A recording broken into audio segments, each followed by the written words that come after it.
తుర్కేంజల్లో మాజీ మంత్రి హరీష్ రావు మాట్లాడుతున్నారు. లైవ్ లో చూద్దాం.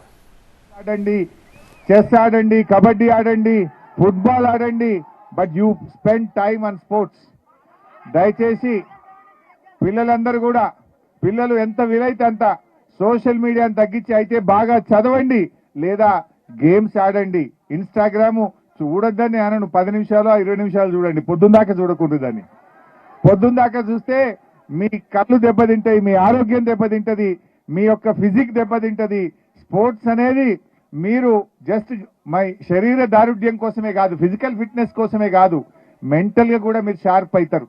చెస్ ఆడితే మీ కాన్సన్ట్రేషన్ పెరుగుతుంది. క్రికెట్ ఆడితే బాల్ ను ఫేస్ చేసే బ్యాట్స్మెన్ చాలా కాన్సన్ట్రేటెడ్ గా బాల్ ను ఫేస్ చేస్తుంటాడు. సో మీ అటెన్షన్ పెరుగుతుంది, మీ కాన్సన్ట్రేషన్ పెరుగుతుంది, పట్టుదల పెరుగుతుంది. జీవితంలో ఒడిదొడుకులను కూడా ఎదుర్కొనే శక్తి ఈ స్పోర్ట్స్ ద్వారా మీరందరూ కూడా పొందగలుగుతారు. అందువల్ల ఈ తరం యువత తప్పకుండా మీరు స్పోర్ట్స్ మీద కూడా, చదువు ఎంత ముఖ్యమో స్పోర్ట్స్ కూడా జీవితంలో అంత ముఖ్యం. సోషల్ మీడియాను తగ్గించండి, చదువు మీద ఆటల మీద దృష్టి పెట్టాలని కోరుతూ మరొక్కసారి మా నరసింహరావును మనస్ఫూర్తిగా అభినందిస్తూ జై తెలంగాణ. అమ్మా ఇప్పుడు మాధవ